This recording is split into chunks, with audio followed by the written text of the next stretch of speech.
अजीज़ दोस्तों, प्रोग्राम में स्वागत है।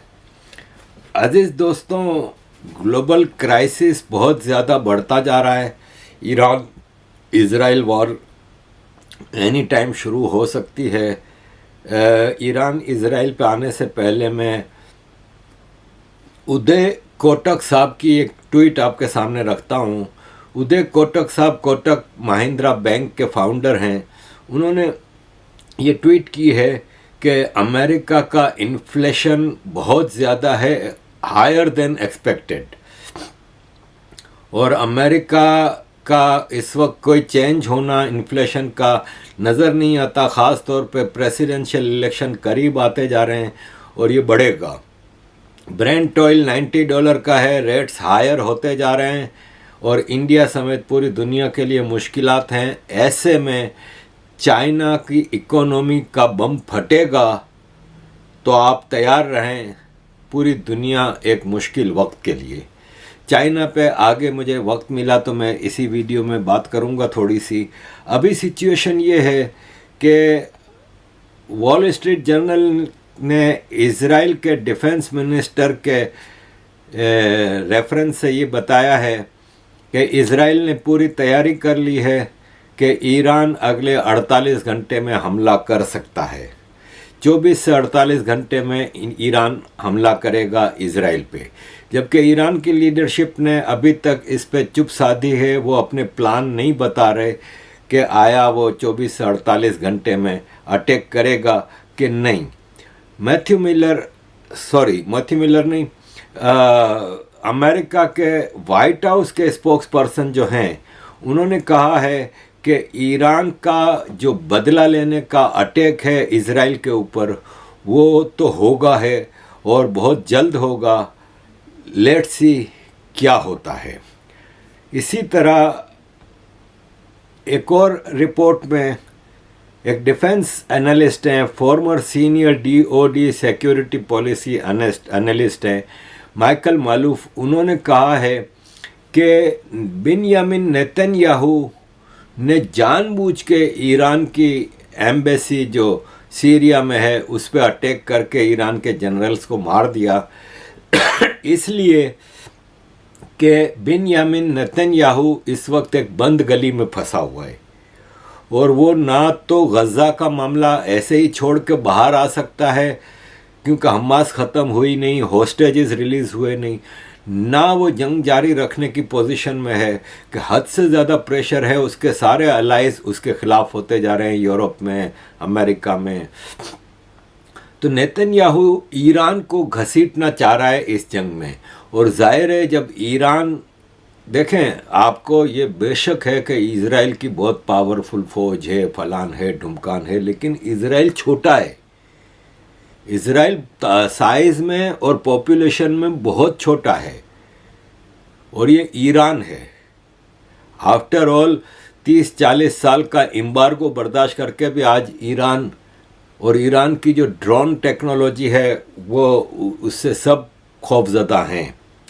ऐसे में नेतन्याहू चाहता है कि ईरान जब हमला करेगा तो इज़राइल, जो कि एक हमास के हमले से हिल गया, तो आप सोचें कि ऊपर से सीरिया, इस तरफ से लेबनान, वेस्ट बैंक और हूती, और फिर इराक़ को आप ना भूलें कि इराक़ में anti America, anti Israel sentiment बहुत ज़्यादा हैं। तो इराक़ में भी ईरान का बहुत इन्फ्लुएंस है। इराक़ भी बहुत बड़ी तादाद पॉपुलेशन शियाओं की है। इस सारे सिनारियों में नेतन्याहू ये चाहते हैं कि मैं ईरान को जंग में घसीटूंगा तो लामाला अमेरिका बीच में आएगा, और अमेरिका जब बीच में आएगा तो ये जंग बढ़ेगी और हम ईरान, जो कि नेतन्याहू के ऊपर प्रेशर है कि सांप का सर कुचल दो। इज़राइल में ज़्यादातर लोग नेतन्याहू के ऊपर प्रेशर डाल रहे हैं कि सांप का सर कुचल दो, और सांप है ना, वो उनकी नज़र में ईरान है, कि सारे फसाद की जड़ ईरान है। ईरान ही हिजबुल्लाह हमास को ज़िंदा रखे हुए। तो ऐसे में नेतन्याहू ईरान का मामला ख़त्म करना चाहता है और अमेरिका की मदद से करना चाहता है। और ऐसे में अमेरिकन को मैसेज किया है ईरान का, अरब कंट्रीज़ के ज़रिए, कि इस इज़राइल ईरान वॉर में अमेरिका दूर रहे, वरना फिर हम अमेरिकन इंटरेस्ट पे भी अटैक करेंगे। उसका जवाब अमेरिका ने ये दिया है, बाइडेन ने खुद कहा है कि इज़राइल के साथ अमेरिका के ताल्लुकात आयरन क्लेड हैं, यानी बहुत मजबूत हैं, और हम इज़राइल को किसी सूरत में अकेला नहीं छोड़ेंगे। ऑलरेडी अमेरिका ने अपना एंटी मिसाइल डिस्ट्रॉयर इज़राइल के समंदर में भेज दिया है ताकि ईरान का अटैक हो तो इज़राइल की मदद की जा सके। अब इस सारे सिनारियों में शुरुआत वहीं से होती है कि सीरिया की अंदर ईरान की एम्बेसी पे इज़राइल ने अटैक किया। अब आप इसके आफ्टरमाथ देखें कि अटैक होता है, जनरल्स मारे जाते हैं, सब कुछ है। इसके बाद ईरान में सीस्तान में सिक्योरिटी फोर्सेस पे, ईरानियन आर्मी पे अटैक होता है सुन्नियों की तरफ से, लश्कर अदल। अब लश्कर अदल तो पाकिस्तान बेस्ड है, और जैश अदल, सॉरी, जैश अरबिक का लफ्ज़ है, जैश का मतलब होता है आर्मी, लश्कर आर्मी। तो जैश अदल के अटैक में 27 लोग मारे गए, जिसमें 11 ईरानियन सिक्योरिटी फोर्सेस के थे। अब ये कोइंसिडेंस देखें, और ऐसे में पाकिस्तान ने ये प्रोपेगेंडा करना शुरू कर दिया कि आईएसआईएस जो है वो पाकिस्तान में टेररिज्म कर रही है ईरान की मदद से। तो अमेरिका के स्टेट डिपार्टमेंट के स्पोक्स पर्सन मैथ्यू मिलर ने अपनी प्रेस ब्रीफिंग में कहा कि ये झूठा आरोप है, और ईरान पाकिस्तान में आईएसआई को प्रोमोट नहीं कर रहा, आईएसआईएस को। अब सिनारियो ये है कि पाकिस्तान बेस्ड जैश अदल ईरान में हमला करवाता है। ईरान के साथ एक तरफ तो सुना है कि ईरान के प्रेसिडेंट पाकिस्तान आने वाले हैं, ईरान के साथ मुंह पे सारा अच्छा अच्छा दिखाया जा रहा है, लेकिन ईरान के अंदर टेररिज्म कराने में पाकिस्तान के टेररिस्ट ग्रुप ज़्यादा इन्वॉल्व हैं। इस वक्त पाकिस्तान की टेररिज्म की इंडस्ट्री है वो ठंडी पड़ी हुई है। इंडिया में अभी पुलवामा में इन्फिल्ट्रेशन की कोशिश की, मार दिया। अब वो ज़रा भी कोशिश करते हैं, इंडिया की सिक्योरिटी फोर्सेस इतनी सख्ती से वहाँ पे अपना हिसाब किताब रखा है कि किसी को घुसने नहीं दे रहे। अफगानिस्तान में यही हाल तालिबान ने किया हुआ है। तो पाकिस्तान की टेररिज्म की इंडस्ट्री ठंडी पड़ी हुई है। ऐसे में इनको अमेरिका बहादुर ने, जैसा कि आप देख रहे हैं कि अमेरिका पाकिस्तान को बढ़ चढ़ के मदद कर रहा है और पाकिस्तान को हर तरह से बचा रहा है। तो इसकी वजह यह है कि अमेरिका को आगे इस इलाके में, मैं आपको अरसे से कह रहा हूँ कि अमेरिका एशिया में एक जंग चाहता है, और ऐसे में ईरान फुल्ली तैयार है। ईरान ने अपनी पूरी आर्मी को अलर्ट कर दिया है, रिज़र्व फोर्सेस को बुला लिया है, और यह है कि ईरान इस वक्त पूरे मूड में है अटैक करने के।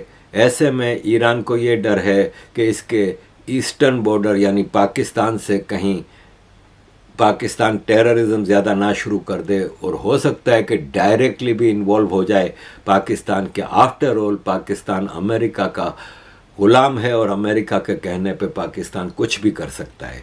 तो इस सारे सिनारियों में एक जंग तो हमें होती नज़र आ रही है, और इस जंग के क्या असरात होंगे ये आप अच्छी तरह समझ सकते हैं। अब ऐसे में हम ये देखें कि इसमें पाकिस्तान का रोल तो मैंने आपको बता दिया। भारत को इस मामले में क्या, भारत के इस उसमें सारे इंटरेस्ट हैं। देखें, ईरान से भारत के बहुत अच्छे ताल्लुकात हैं।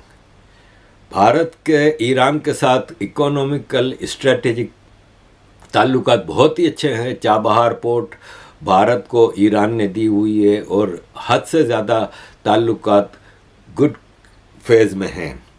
इज़राइल के साथ भारत के ताल्लुकात बहुत ही अच्छे हैं, यानी भारत के दो बहुत ही अच्छे दोस्त आपस में लड़ेंगे तो भारत को अफसोस तो होगा। प्राइम मिनिस्टर नरेंद्र मोदी पूरी कोशिश कर रहे हैं कि डिप्लोमेटिकली इस मामले को डिफ्यूज़ किया जाए, और कोशिश है कि ये जंग ना हो, लेकिन जंग होती नज़र आ रही है। और भारत के लिए ये बड़ा मुश्किल वक्त होगा कि भारत के जो दो दोस्त हैं वो आपस में लड़ेंगे। और पाकिस्तान के दोनों दुश्मन हैं, क्योंकि पाकिस्तान ने ईरान को कभी भी एज ए फ्रेंड नहीं लिया। पाकिस्तान की राइट फ्रॉम अयूब खान के ज़माने से ये एक सोच है कि पाकिस्तान कहता है कि जो ईरान पेट्रोल निकालता है, ईरान ऊंचाई पे है, बलूचिस्तान नीचाई पे है,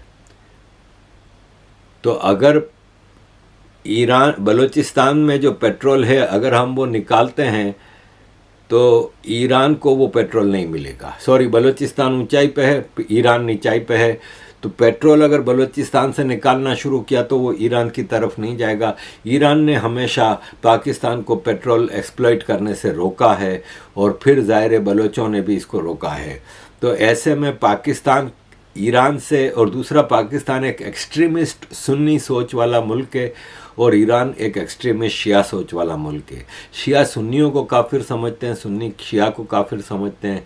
तो all in all Pakistan Iran से प्यार नहीं करता और इजराइल से तो नफ़रत है ही है। तो पाकिस्तान के एक तरह से दो दुश्मन मुल्क लड़ेंगे तो पाकिस्तान के लिए तो अच्छा है। और फिर पाकिस्तान तो ऐसे मौक़ों को अपॉर्चुनिटी के तौर पे लेता है कि फिर पाकिस्तान की ज़रूरत होगी अमेरिका को, यूरोप को, इजराइल को, और वो ईरान के साथ छेड़छाड़ करके डॉलर कमाएगा, जैसे अफ़गानिस्तान में किया था। और अफ़गानिस्तान से भी ड्यूरेंट लाइन के हवाले से कभी अफ़गानिस्तान से ताल्लुकात अच्छे रहे नहीं। Afghanistan was the only country in 1947, only member country of United Nations जिसने पाकिस्तान को एक्सेप्ट ही नहीं किया था 1947 में एज एन इंडिपेंडेंट स्टेट के। उसने कहा था कि ड्यूरेंट लाइन का मसला हल नहीं होता तब तक हम पाकिस्तान को एक्सेप्ट नहीं करेंगे। तो पाकिस्तान ने, आपने देखा था कि अफ़गानिस्तान से मोहब्बत जताई थी, लेकिन वो इनफैक्ट अफ़गानियों से भी नफ़रत करता था, इसलिए अफ़गानिस्तान को तबाह करने में कोई कमी नहीं छोड़ी। और इस जंग में भी पाकिस्तान की आर्मी पूरा मौके का फ़ायदा उठा के डॉलर कमाएगी। भारत ने ऐसे में, ज़ाहिर भारत में एक बहुत ही बुद्धिमान लीडरशिप इस वक्त मौजूद है जो दूर तक चीज़ों को देखती है। भारत ने ये नोट किया है, और चाइना ने भी, कि कोशिश अमेरिका की ये होगी कि किसी तरह चाइना को भी इस मामले में घसीटा जाए और जंग का हिस्सा बनाया जाए। और चाइना इसीलिए खुल के ईरान की इस वक्त कोई वो नहीं कर रहा ओपनली सपोर्ट, इसलिए कि चाइना इस वक्त खुद अपनी मुश्किलात में फंसा हुआ है। ऐसे में भारत की वाइज लीडरशिप ने, प्राइम मिनिस्टर नरेंद्र मोदी ने अभी रिसेंटली बयान दिया कि चाइना के साथ हमारे बॉर्डर के मामला बहुत पॉजिटिव हो रहे हैं और हमारी डिस्कशन अच्छी चल रही है बैकडोर में। इसका जवाब चाइना की फॉरेन मिनिस्ट्री ने ये जवाब दिया है कि बिल्कुल भारत के साथ हमारे जो बॉर्डर इश्यूज़ हैं वो काफ़ी हद तक सॉल्व हो रहे हैं और हमारी टीमें आपस में बहुत पॉजिटिव डिस्कशन कर रही हैं और भारत के साथ हमारे मामला पीसफुल होते जा रहे हैं।